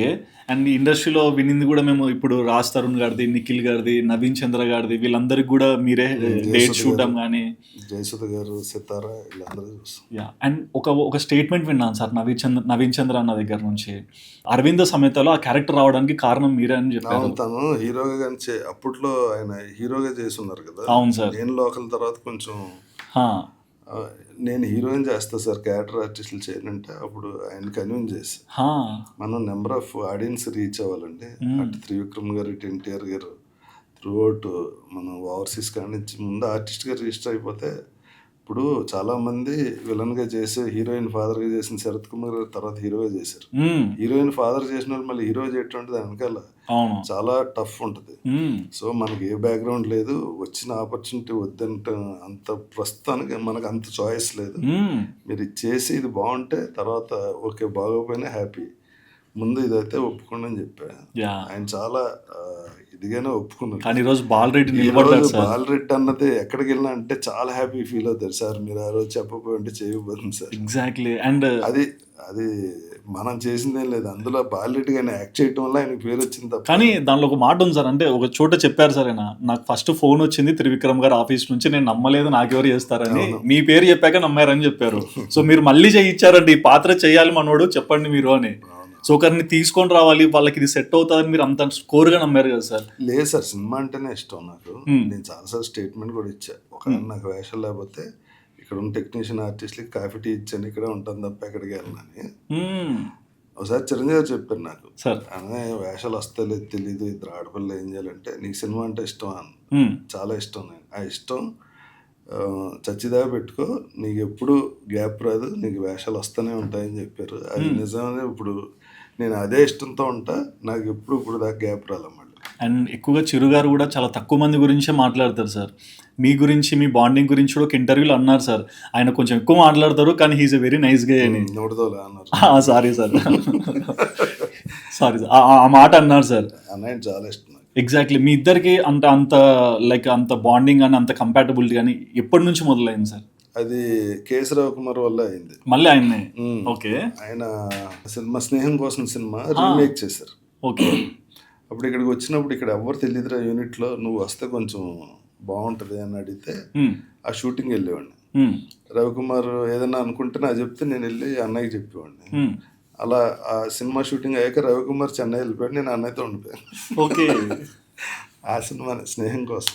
సో మీరు రామ్ చరణ్ గారినైనా ఈ కొత్త మెగా హీరోస్ ఎవరైతే ఇప్పుడు క్రియేట్ అయ్యారో వీళ్ళందరినీ చిన్నప్పటి నుంచే చూస్తూ ఉంటారు కదా సార్. సో ఈ రోజు వాళ్ళని చూస్తున్నప్పుడు వాళ్ళ స్కిల్స్ కానీ వాళ్ళు బయటికి వచ్చి అంటే ఆ పేరు నిలబెట్టడానికి వాళ్ళు పడే కష్టాన్ని కానీ మీరు ఎలా అర్థం చేసుకుంటారు? అంటే ఆ కష్టం మామూలు కష్టం కాదు, అది అంటే బియాండ్ హ్యూమన్ దాటి చేస్తే గానీ ఆ రేంజ్కి వెళ్ళారు. ఇప్పుడు టాప్ హీరోస్ అందరూ చాలా కష్టపడతారు. ఏం చరణ్ చూస్తే అది ఆశ్చర్యపోతుంటారు, మన చరణ్ ఇంత కష్టపడి ఇంత పైకి వచ్చి. RRR చూస్తే నాకు అసలు కళ్ళంటే వాడు నీళ్ళు వచ్చింది. నాకు చరణ్ అంటే చాలా చాలా ఇష్టం, చాలా ఇష్టం. సో అంటే నేను ఒకసారి చెప్పి చరణ్ అంటే నా పిచ్చి అని చెప్పా. అంటే తను అంత హీరో అయినా కానీ తన నన్ను ట్రీట్ చేసే విధానం కానీ అన్నీ చూస్తే అసలు చాలా సాఫ్ట్ నేచర్. అబ్బో అసలు చాలా అందరితో బాగుంటారు. బట్ ఒకటి వింటాను సార్, అంటే సినిమాలో ప్రయాణిస్తే మనిషికి పేషెన్స్ చాలా పెరుగుతుంది, అంటే చాలా పేషెన్స్ లేని వాళ్ళు అసలు సినిమాకి పనికిరాదు. ఓకే. ఇట్స్ చాలా చాలా పేషెన్స్. ఒక రోజు మేకప్ వేసి కూర్చుంటే ఈవినింగ్ వరకు షార్ట్ కూడా రాదు. అవునా? అట్లాంటి జరిగాయి సార్? ఒకసారి టిపికల్ షార్ట్కి 20, 30, 40 టేకులు అయిపోతుంటాయి, టెన్షన్ వచ్చేస్తుంటుంది అంతమంది. 40 టేకులు? 70, 80 టేకులు చేసిన సినిమాలు కూడా ఉన్నాయి. ఫిలిం మీద. ఫిలిం మీదనా సార్? అంటే ఇది వచ్చేదాకా అది కంటిన్యూ చేస్తూనే ఉంటారు. బట్ ఇంత అంటే మీలో ఇన్ని క్వాలిటీస్ ఉన్నాయి, అంటే మేనేజర్స్గా చేయొచ్చు, లేకుంటే ఆర్టిస్ట్గా, లేకుంటే సీరియల్స్ ఇవన్నీ చేస్తున్నారు. బట్ మీరు ఒకటి చెప్పారు బిగినింగ్లో, నాకు డ్యాన్స్ వచ్చు, డ్యాన్స్ ఎవరు ఆడట్లేదని. సో అది ఎప్పుడన్నా అంటే డాన్స్ చేసే అంత క్యారెక్టర్లు ఇప్పుడు చేయట్లేదు కదా. ఆ, ఆ. నేను హీరో చేసినప్పుడు చేసిన అంటే వీళ్ళకి తెలుసా సార్, అంటే ఇండస్ట్రీలో ఒక పెన్ పెట్టి తెలిసిన రాసే అవసరం వాళ్ళకి ఉంది. కూడా అంటే ఐడియా వస్తే ఇంకా ఎక్కువ రాయొచ్చు కదా సార్ రైటింగ్. అలా రాయరు. ఇది డాన్స్ వచ్చు కదా, డాన్స్ పాటలు వచ్చు కదా అంటే ఏదన్నా స్కిల్ ఉంది కదా అని. బాలు గారు యాక్ట్ చేసినప్పుడు ఆయనతో పాటలు ఏం పాడించలేదు. అవును సార్ సారీ. దీనికి దానికి సంబంధం లేదు. ఓకే. అండ్ ఇండస్ట్రీలోకి వచ్చాక పరిచయాలు పెరుగుతాయి. పెద్ద హీరోస్ అంటే తెలుసో తెలియకనో ఒక సినిమా ద్వారా పరిచయం అవుతుంటారు. బట్ ఫ్రెండ్షిప్స్ కొంతమందినే సెలెక్ట్ చేసుకుంటాం కదా, వీళ్ళతో ఉండొచ్చు, వాళ్ళతో షేర్ చేసుకోవచ్చు అని. అట్లా మీ బాండింగ్లో నేను చూసింది క్యాష్ ప్రోగ్రామ్ సార్.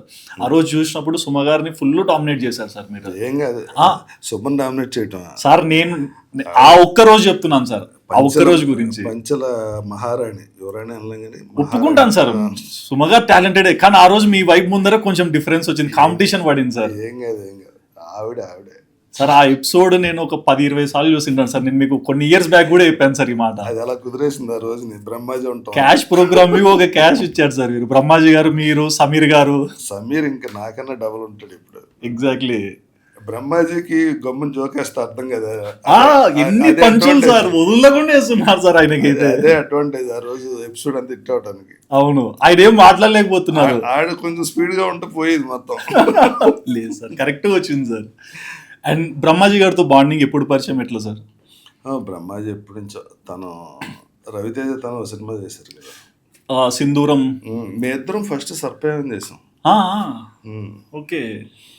అందులో నేను, సాయి కుమార్, బ్రహ్మాజీ, శ్రీనివాస్ వర్మ అని ఒక హీరో అతను. ఓకే. రోజా గారు రెండో సినిమా అది. రామానాయుడు గారు పర్చూర్ బ్రదర్స్, అక్కడి నుంచే కదా నాకు బాగా ఇది. సార్ ఇప్పటి నుంచి బ్రహ్మాజీ బాగా. మీ ఇద్దరు బాండింగ్ లేదని ఒకటి మంచి మెమరీ షేర్ చేయండి. ఏం బాండింగ్ లేదు అసలు, ఎక్కువ మాట్లాడరా మరి, అన్ని పంచులు వేసారు కదా సార్. ఇంటర్వ్యూస్ కూడా నేను తెలియదు అంటున్నాడు ఏంటి అనుకుంటారు సార్. ఇప్పుడు నేను అందరితో బాగా క్లోజ్ ఉంటా, అంతేగాని షూటింగ్ అయిపోయాక ఫోన్లు చేసి మాట్లాడాలి ఏముండవు. ఓకే, అది ప్రాబ్లం. సో మీరు మీ గురించి అంటే like profession wise, personal wise కొంచెం షేర్ చేస్తూ ఒక ట్రస్టెడ్ ఫ్రెండ్షిప్ అంటే లైక్ ఇండస్ట్రీలో ఎవరు ఉండొచ్చు సార్? అంటే రాజా గారు ట్రస్ట్ చేసే పర్సన్స్ అంటే అందరూ ట్రస్ట్ చేసే పర్సన్సే. అంటే నాది కొంచెం డిఫరెంట్ లైఫ్ స్టైల్ ఉంటుంది సార్. అది ఎందుకు వచ్చింది మరి, ఈ రమణ మహర్షి గురించి ఎక్కువ చదవటం. ఇది కూడా విన్నాను సార్. అదేంటంటే ఎక్కువ ఎవరికి అటాచ్, ఇంట్లోనే ఎవరితో పెద్ద అటాచ్మెంట్, అంటే మన వాళ్ళతో వీళ్ళతో ఆడుకున్నా కానీ వీళ్ళని చూడకుండా ఉండలేము అన్న ఫీలింగ్ ఉండదు. నేను సోలోగా ఉంటారు అంటే ఆ తత్వం ఆటోమేటిక్గా వచ్చి ఉంటుంది. సో దానివల్ల ఎక్కువ అటాచ్మెంట్ ఏ ఉండదు. అవతల కొంచెం చిన్న ప్రాబ్లం కనిపించినా నేను డిటాచ్ అయిపోతుంది. ఓకే, ఇమీడియట్ గా. అంటే దాని గురించి ఇంకా ఆలోచించను కూడా. ఇవాళ ఓకే ఇది కరెక్ట్గా లేదు, ఇది మనం ట్రావెల్ చేయలేము వెళ్తా అనుకుంటే వెంటనే డిటాచ్ అయిపోతుంది. ఓకే. అండ్ రమణ మహర్షి గారి గురించి చెప్పారు కదా సార్, లాంగ్ బ్యాక్ నుంచి కొన్ని ఇంటర్వ్యూస్లో కూడా చూశాను సార్, ఆయన గురించి చాలా ఎక్కువ చెప్పారు. సో ఏంటి సార్ అంటే ఆయనతో కనెక్షన్, అంటే ఆ బుక్స్ కానీ ఆయన గురించి కానీ తెలుసుకోవాలని ఎలా? నేను ఏజ్ ఆఫ్ 10లోనే మా ఫాదర్ మదర్ అక్కడ తీసుకెళ్లారు. 10 years. జిన్నూరు నాన్నగారు అని, ఆయన ఓన్లీ రమణ మహర్షి గురించి మాట్లాడతారు సార్. ఆయనతో చాలా రోజులు ట్రావెల్ చేశారు, ఆశ్రమానికి వెళ్ళటం, బుక్స్ చదవటం. ఎక్కువ నేను ఏంటంటే చెన్నైలో ఉన్నప్పుడు ఫ్యామిలీని తీసుకెళ్ళా, నేను అక్కడనే ఉండేవాడు 10 years. సార్ అప్పుడు బాగా ఎక్కువ ఖాళీగా ఉన్నప్పుడల్లా పుస్తకం చదవటం, అనిపించినవి రాసుకోవడం, ఆ క్వశ్చన్ ఆన్సర్లో అలా. నాకు ఏదైనా డౌట్ వస్తే క్వశ్చన్ రాసుకోవటం, 2 రోజుల తర్వాత ఆలోచిస్తే దానికి ఇదే సమాధానం రాసుకోవటం, అలాంటివి జరుగుతూ ఉంది. ఓకే. సో దాంతో ఆటోమేటిక్గా ఎక్కడో తెలియకుండానే అటాచ్ అయిపోయాను. అండ్ ఎక్కువ రమణ మహర్షి గారి రైటింగ్స్లో కానీ ఆయన జీవితంలో నుంచి కానీ మీరు బాగా అట్రాక్ట్ అయింది ఏంటి సార్? లివ్ ఇన్ ప్రజెన్స్ ఒకటి. అసలు అంటే అది డీప్, దీంట్లో అసలు మనం పుట్టలేదు అంటారు ఆయన. ఆయన చెప్పిన దాంట్లో నాకు బాగా నచ్చింది ఏంటంటే remove your first thought. Okay. అందరికీ ఫస్ట్ థాట్ ఏంటంటే లేసీ లెగ్ అని నేను రాజారేంద్ర అనుకుంటాం కదా. అంటే సార్ ఇప్పుడు ఇక్కడ చాలా సింపుల్, ఏదన్నా ఒకటి జరిగితే నేనే చేశానని ఒకటి వచ్చేస్తుంది, మన జీవితాన్ని నాశనం చేస్తుంది. అవును, బిహేవియర్ మారిపోద్ది, ఫ్రెండ్స్ని వదిలేస్తారు వీళ్ళు, అంతే కదా. ఇప్పుడు నేను చాలా మందిని చూసా, నాతో పాటు వచ్చిన వాళ్ళు పెద్దోళ్ళు అయ్యి, ఇంకా పెద్దోళ్ళు అయ్యి, వాళ్ళు వదిలేస్తారు. అంటే వాళ్ళు వదలటంలో కూడా తప్పలేదు, వాళ్ళకి ఆ సర్కిల్ పెరుగుతూ ఉంటుంది కదా, ఆ రేంజ్లో సర్కిల్ వెళ్ళిపోతూ ఉంటారు. కానీ ఒక రోజు ఎప్పుడు పోద్దంటే వర్స్ ఫెయిల్యూర్స్ వచ్చినప్పుడు చాలా ఇబ్బంది పడతారు. కానీ సక్సెస్కి అటాచ్ అయ్యి నెక్స్ట్ లెవెల్కి వెళ్ళిపోయాం అనుకుని ఊహించుకున్నాడు, ఓ ఫెయిల్యూర్ వచ్చినప్పుడు డౌన్ అవ్వటం చాలా కష్టం. తీసుకోలేరు. బట్ ఇండస్ట్రీ సార్ నిజంగా ప్రతి ఫ్రైడే ఒక పానిక్ అటాకే ప్రతి ఒక్క యాక్టర్కి. అంటే అందులో 10 నిమిషాలు రోల్ చేసిన అతను కూడా నన్ను ఎలా తీసుకుంటారో, ఈ సినిమా ఎలా ఉంటుందనే టెన్షన్ ఉంటుంది కదా సార్. సో మీరు మీ సినిమాస్ ఏవైనా వచ్చినా అది పెద్ద హీరోతో ఉండొచ్చు, నార్మల్గా రావచ్చు, ఓటీటీలో రావచ్చు, ఎక్కడైనా రావచ్చు. సో దాని మీద రివ్యూ తీసుకుంటారా లేకుంటే మర్చిపోతారా? మా పిల్లలు తిడుతుంటారు సినిమాకి వెళ్ళి, డాడీ ఈ సినిమాలో ఉన్నామని చెప్పవేంటి మాకు అని. అయ్యో నా సినిమా ఎప్పుడు రిలీజ్ అయిందో కూడా తెలియదు నాకు. ఓకే. ఒకసారి పనిచేసి వచ్చాక దాని గురించి ఆలోచించు, రిజల్ట్ గురించి ఆలోచించు అసలు. అది ఎందుకు సార్? అంటే లాంగ్ టర్మ్ నుంచి ఉన్నప్పటికీ హీరోగా ఒక మూవీ చేశారు, ఫస్ట్లోనే బ్రేక్ వచ్చింది, మళ్ళీ రిలీజ్ అయింది. కానీ పాత్రలలో కూడా మీరు ఎక్కడ తగ్గకుండా ప్రతి ఒక్కరికి పాత్రలోనే చూపించారు నేను ఇంత చేయగలుగుతాను అని. మరి దాన్ని ఎందుకు స్టెప్ చేయలేదు పైకి? అంటే హీరో అది అవకాశాలు మన చేతుల్లో ఉండదండి. వచ్చింటాయి కదా సార్. మన చేతిలో ఉండదు. అప్పట్లో ఇంత ఎక్స్పోజర్ లేదు కదా. ఎవడో వచ్చి హీరో అనేవాడు, ఆడి మధ్యలో డబ్బులు లేవని ఆపేసేవాడు, ఫైనాన్స్ రాలేదని ఒకడు. అలాగా ఇప్పుడు కూడా నా కెరీర్ ఎలా ప్లాన్ చేసుకుని నాకు ఐడియా ఉండదు. ఎవరు ఏది అడిగినా, డైలాగ్ లేని వేషం అడిగినా చేసేస్తుంటా. ఓకే. నా హీరోలకు మాత్రం కథలిని ఇది బాగాలేదు అది బాగాలేదు అని చెప్తా. నాకు జడ్జిమెంట్ ఉండదు నా మీద.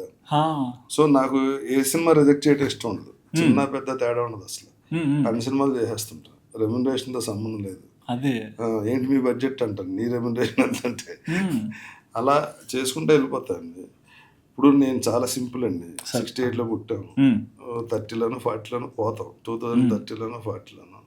ఈ లోపల లైఫ్ని టోటల్గా ఎంజాయ్ చేసి వెళ్ళిపోవాలి. ఈ కెరీరు, ఈ కార్లు, ఈ జనం, ఈ రిలేషన్లు ఇవన్నీ వేస్ట్. మనకు మనం ఏది కరెక్ట్ అనిపిస్తే అవతలకి ఇబ్బంది లేకుండా అలా ఫాలో అయ్యి వెళ్తూ ఉంటాం. ఇప్పుడు ఒకటండి, మనం పొద్దున్న లేచిన కాడి నుంచి నైట్ పడుకునే వరకు చాలా క్యారెక్టర్లు ఉంటాయి. అవును. పొద్దున్న స్నానం చేసి పూజ గదిలో కూర్చున్నట్టే రాత్రి పబ్కి వెళ్ళి మంత్ అవుతాడు. సేమ్ మనిషి, క్యారెక్టర్ డిఫరెంట్గా ఉంటుంది కదా. అవును. ఇప్పుడు మీ పిల్లలు వచ్చి మాడితే ఫాదర్లో యాక్ట్ చేస్తాం, పిల్లలు వచ్చి మాడితే మొగుడులో యాక్ట్ చేస్తాం, మదర్ వచ్చి మాడితే కొడుకులో యాక్ట్ చేస్తాం. ఇలా యాక్ట్ చేసుకుంటే వెళ్ళటమే కదా లైఫ్.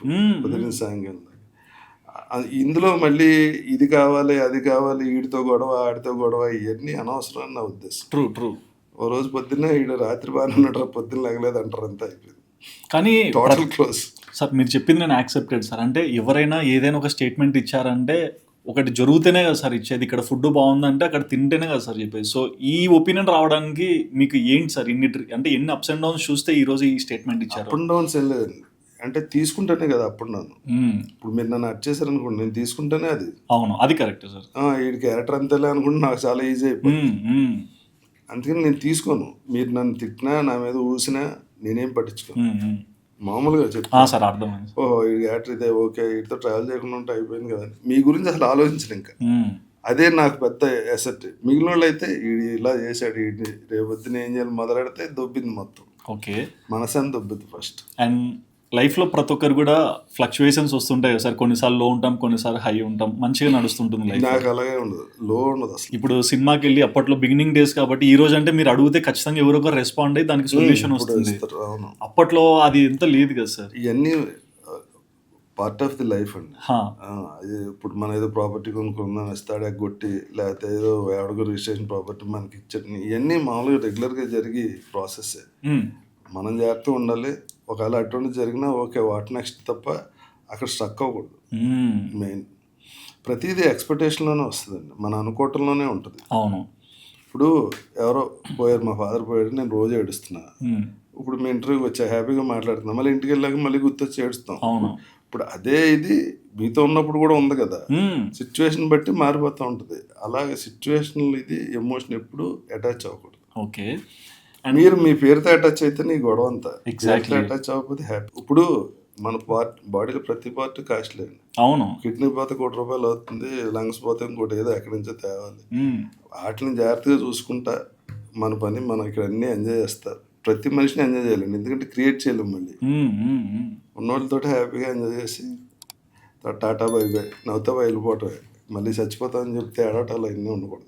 అంటే నాకు అర్థమైంది సార్. అంటే బిగినింగ్లో అంటే ప్రతి ఒక్కరు కూడా ఇండస్ట్రీకి వచ్చే ముందు నా పేరు ఇది, ఇండస్ట్రీకి వచ్చాక ఈ పేరు పెట్టుకున్నా అంటారు కదా. సో మీ గురించి సెర్చ్ చేసిన నాకు గూగుల్లో రమేష్ అని ఒక పేరు వచ్చింది సార్. సో రాజా గారి ఒరిజినల్ నేమ్ రమేషా సార్? అవును. సో అప్పట్లో కృష్ణ గారు అబ్బాయి ఉండేవారు రమేష్ బాబు. ఓకే. అది కన్ఫ్యూజన్ వస్తుంది, డైరెక్ట్గా పేరు మార్చి అందుకు మార్చారు. రవీంద్ర అని పెట్టారు. అంటే ఆ మృగతృష్ణలో హీరో పేరు అది. నన్ను ఇంట్లో ఎలా చిన్నప్పటి నుంచి రవిరావు అని పిలుస్తారు, పెట్టినేం అది. సరే రవీంద్ర బాగానే ఉందని ఉంచుకున్నాను. తర్వాత నేను తమిళ్కి వెళ్ళాక తమిళ్లో ఒక రవీంద్రన్ ఆయన ఎగ్జాక్ట్లీ నాకులాగే ఉంటాడు. ఓ సో అందరూ కన్ఫ్యూజ్ అవుతున్నారు సార్ అంటే అక్కడ ఇళయరాజా భాగ్యరాజా లాగా రవీంద్ర రాజా అని పెడదాం, రెగ్యులర్ అయిపోద్దని రాజా తెచ్చి ముందు పెట్టా, అంతకన్నా ఏం లేదు. ఓకే, రాజా రవీంద్ర అయింది. సో మొత్తాన్ని మీ పేరు డీకోడ్ చేసాం ఈరోజు. చాలా సార్లు చేశారు అంటే డీకోడ్ నేను తెలుసుకున్నాను సార్ ఓన్గా. ఓన్గా. అంటే నాకు తెలియదు కదా సార్ ఇన్ని రోజులు, మీరు చెప్తేనే కదా సార్ తెలిసేది. యా, అండ్ ఇండస్ట్రీలో వచ్చేసరికి ఇప్పుడు ఫ్లాప్స్ సక్సెస్ని మీరు అంతగా చూడను, ఏదైనా నా పాత్ర నేను చేసుకుంటూ వెళ్తా అంటారు. ఇప్పుడు ప్రజెంట్ జనరేషన్లో చూస్తే ఒక సినిమా రిలీజ్ అవుతే 1 వీక్ పోస్టర్ పడుతుందా పడదా, 100 కోట్ల పోస్టర్ పడుతుందా పడదా, ఇట్లాంటి డేస్ వచ్చాయి. ఆ రోజు 100 రోజులు ఆడుతుందా, 300 సెంటర్లలో ఇలాంటి పోస్టర్స్ ఉండేటివి. ఈ ఫ్లక్చువేట్ ఎట్లా చూస్తారు సార్ ఇంత లూప్?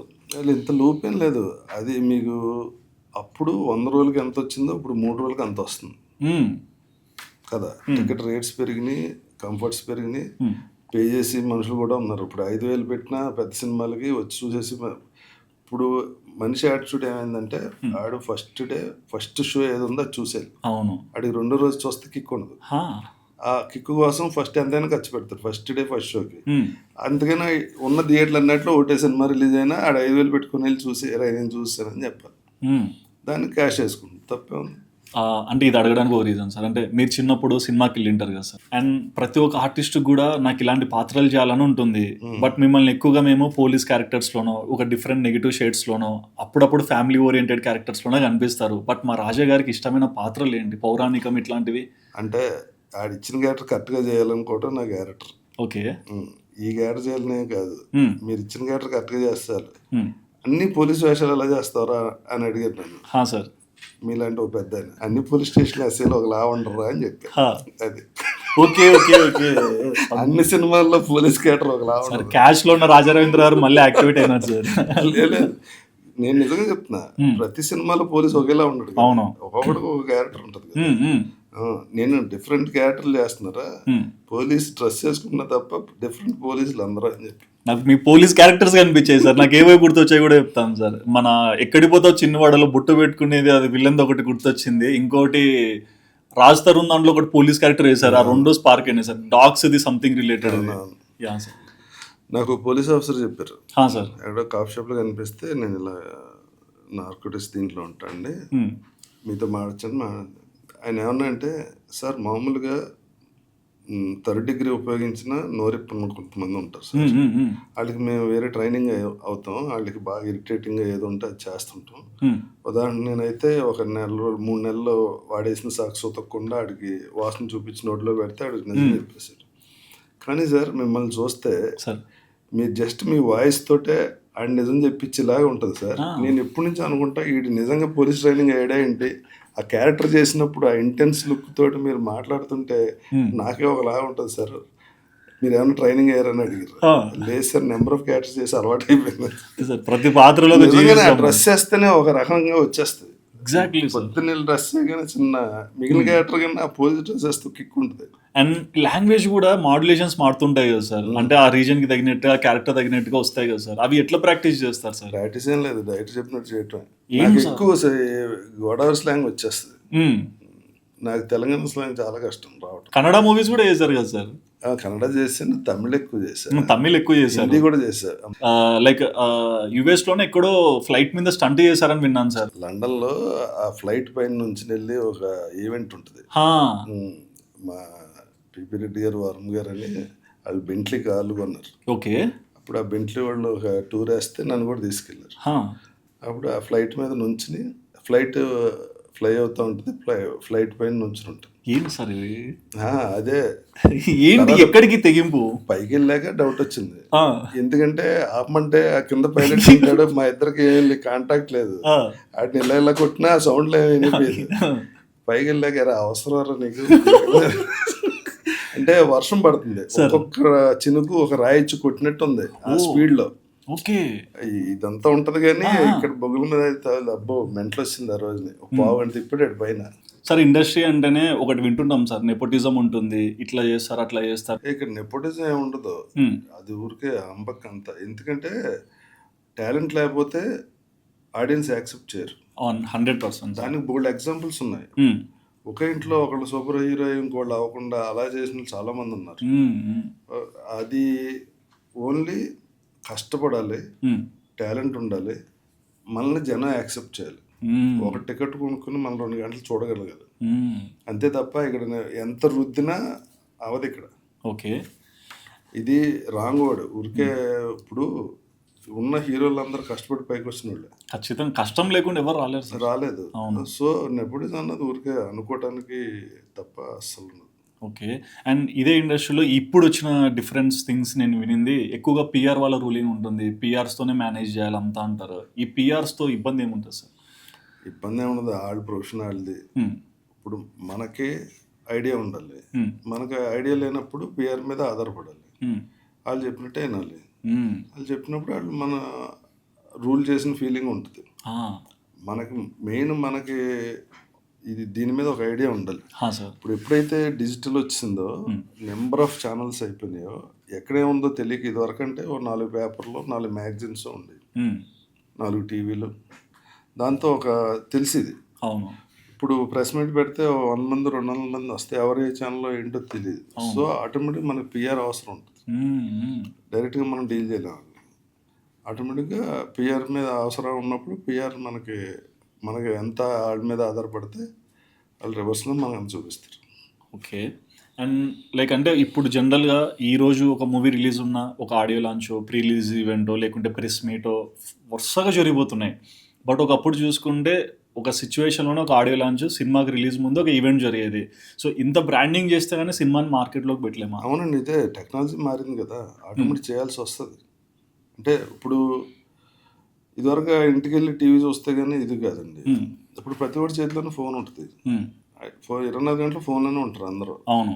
టీవీ చుట్టం కూడా మానేశారు. ఇంట్లో ఒకళ్ళు టీవీ ఆన్ చేసి ఉన్నా ఫోన్లోనే ఉంటున్నారు. సో ఫోన్ అంతా ఇదైపోయినప్పుడు మనకి ఇప్పుడు ఏంటి, నేను సినిమా తీస్తే ఆడియన్కి రీచ్ అవ్వాలి. ఆడియన్ ఎక్కడ ఎక్కువ ఉంటున్నాడు, ఫోన్లో ఉంటున్నాడు. సో ఫోన్లో ఉన్న ఈ యూట్యూబ్ ఛానల్స్ ఇంకోటో వాటి ద్వారా నేను నా సినిమా పబ్లిసిటీ చేసుకోవాల్సిన అవసరం ఉంటుంది. అది ప్రాబ్లం. సార్ మీరు అన్నారు కదా సార్, లైక్ ఇండస్ట్రీలో నాకు మార్క్ లాంటి మూవీస్ కొన్ని కనిపిస్తాయని. సో అందులో నాకు కనిపించిన మూవీలో ఆంజనేయులు మూవీ ఒకటి సార్. ఆ మూవీలో మీరే చాలా key role and healthy comedy వండించారు. హీరో పక్క నుండి కూడా టు బి హానెస్ట్ మంచి వైబ్ సార్ ఆ మూవీ. అండ్ బండ్ల గణేష్ గారు ఫస్ట్ ప్రొడ్యూసర్. అది మొత్తం మీరే ప్రాజెక్ట్ లైన్అప్ చేశారని విన్నాను. లేదు, రవిదేవ్ డైట్లు చూసాను కదా ఫస్ట్. అది యాక్చువల్లీ బోయపాటి గారు చేయాల్సిన సినిమా. అవునా? ఓకే. అదేదో అక్కడ కరెక్ట్గా సెట్ అవ్వకపోతే అప్పుడు పరశురామ్ గారు వచ్చి ఆ సినిమా చేశారు యువత తర్వాత. అండ్ బండ్ల గణేష్ గారితో మీ బాండింగ్ సార్, అంటే ఆయన కూడా మీతోనే వచ్చారు ఈరోజు ఇట్లనే జర్నీ? గణేష్ నాకు ఎప్పుడు ఇన్స్పిరేషన్ అయ్యాను. తను చాలా క్యాలిక్యులేటెడ్, ఏదో బయట మాట్లాడినట్టు కాదు. తను చాలా ఇంటెలిజెంట్. ఎందుకంటే నేను నైస్ రాజ్ అని సినిమా చేసినప్పుడు అందులో వేషం కోసం వచ్చింది. లేరు ఇందులో వేషాలు అని, సరే భోంచేసి వెళ్ళని ఏదో అన్నానంటే అప్పటి నుంచి ఆ ఒక్క మాటకి నాకు కనెక్టెడ్. ఓకే. ఫుడ్ అని నువ్వు సూపర్ అని అది ఇది అని.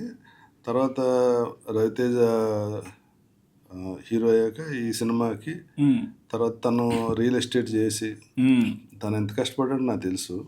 అది అంత ఈజీగా రాలేదు తనకి. నేను చాలా ప్రౌడ్గా గణేష్ విషయంలో ఏమో ఫీల్ అవుతా అంటే, ఒకప్పుడు నేను ఈరోజు సినిమాలో కామెడీ వేషంగా వచ్చిన గణేష్ ఇవాళ అంత పెద్ద ప్రొడ్యూసర్ అయ్యి అటు పవన్ కళ్యాణ్ గారితో, ఎన్టీఆర్ తోటి, రవితేజ తోటి ఎన్ని సినిమాలు తీసాడు, సూపర్ డూపర్ హిట్లు తీసి. అది అంత ఎదగటం అంటే ఇవాళ నేను వెళ్ళి వేషిస్తా, నేను పాడ్కాస్ట్ చేస్తాను, టైం ఎవరా అని అడిగేంత ఎదిగిపోయాడు. తను ఏదైనా చేయగలడు, ఆ కెపాసిటీ ఉంది. దాని వెనకాల చాలా కష్టపడుతాడు. పొద్దున్న 4 గంటలకు లేస్తాడు, కంపల్సరీ వాకింగ్లో కూడా టైం వేస్ట్ చేయడు, ఏదో సర్కిల్ చూసుకుంటాడు. నైట్ పడుకునే దాకా పర్ డే నన్ను తిడుతుంటాడు, అన్న నువ్వు టైం వేస్ట్ చేస్తున్నావు, నువ్వు టైం ఈక్వల్ టు మనీ, ఏదో ప్లాన్ చేయన్నా అని నన్ను ఇన్స్పైర్ చేస్తూ ఉంటాను. అందుకని నేను ఎప్పుడు గణేష్తో మాట్లాడితే నాకు హైప్ వస్తుంది. మీ బెస్ట్ ఫ్రెండా సార్? నాకు మంచి ఫ్రెండ్. నేను ఏదో ఆయన పూడదామని ఏదో అంటే, అన్నయ్య నీకు కరెక్ట్గా ఆమ్లెట్ వేయటం కూడా తెలియదు, ఎలా బతుకుతావు ఏంటో అంటే. బట్ ఇండస్ట్రీలో ఒకటి కూడా చూస్తాం సార్, అంటే ప్రతి ఒక్క సెలబ్ కూడా ఒక పొలిటికల్ పార్టీకి టచ్ అవ్వడమో లేకుంటే పాలిటిక్స్లో ఇంట్రెస్ట్ చూపించడమో చేస్తుంటారు. ఇది నెససరీయా లేకుంటే ఇష్టం ఉండే వెళ్తారా?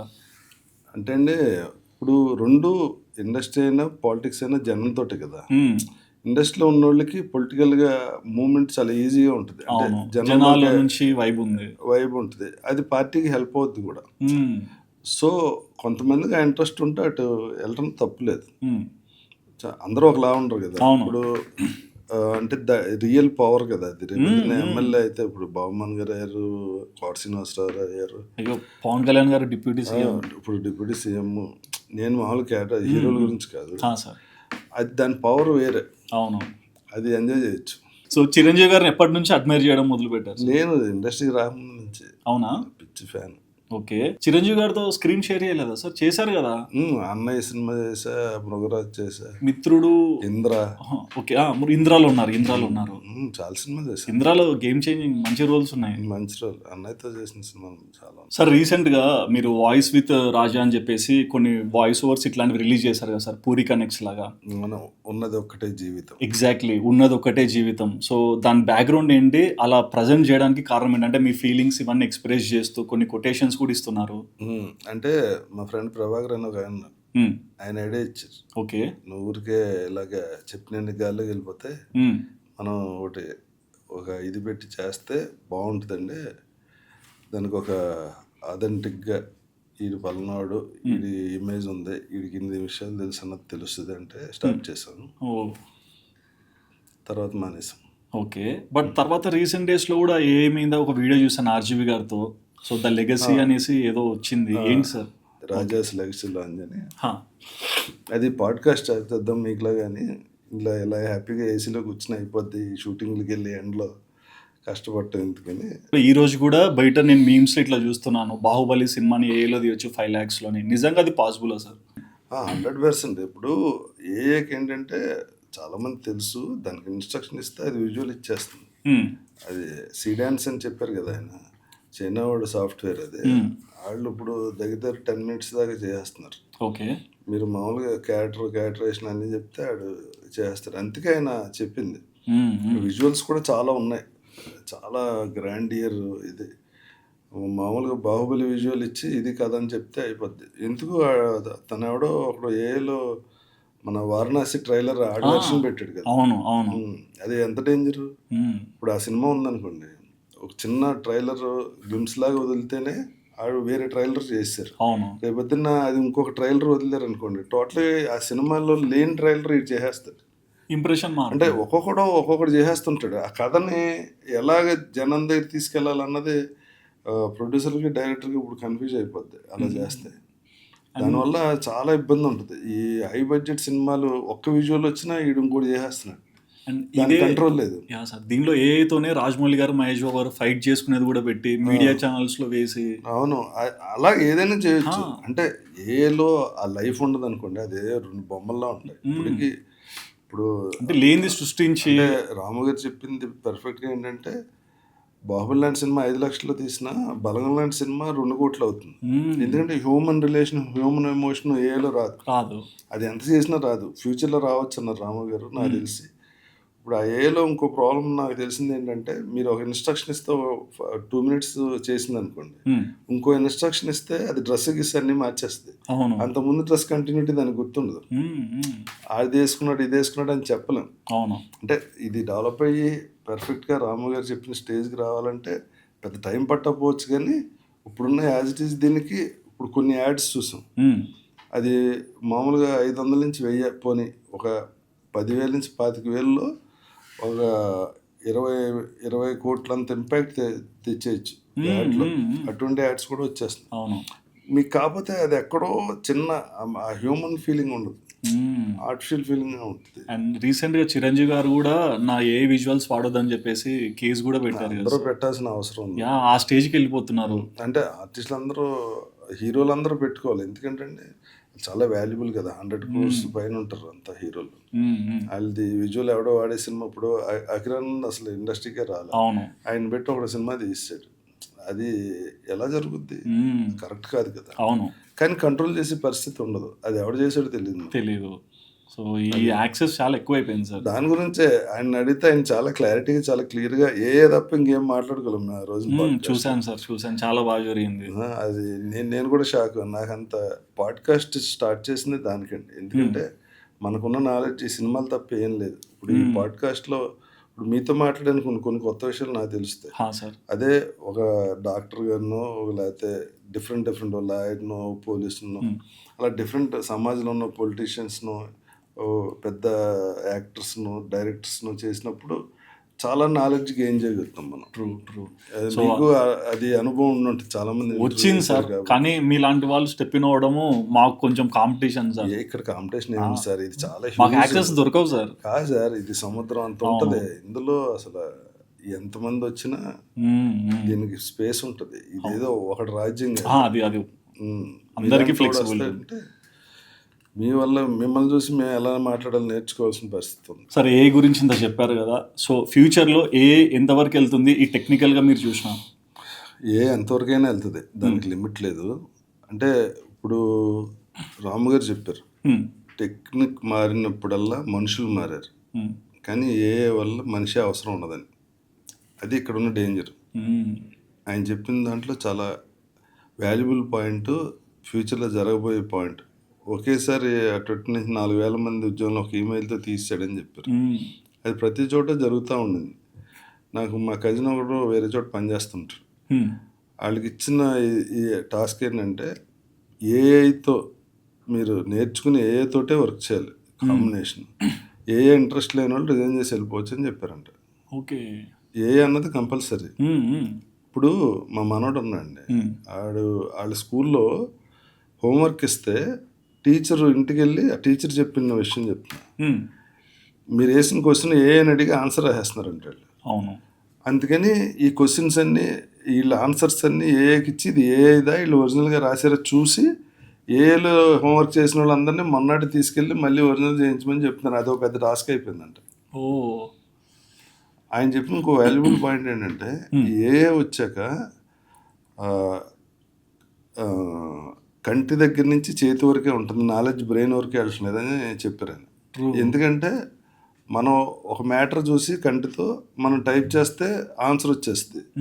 మనం బుర్ర పెట్టి ఆలోచించడానికి ఏం లేదు. 2 రోజులు ఎంత అంటే ఆడు చెప్పడు, ఆడు 2 రోజులు ఎంత అని దాన్ని అడిగితే అది క్యాలిక్యులేటర్లో కొడతాడు.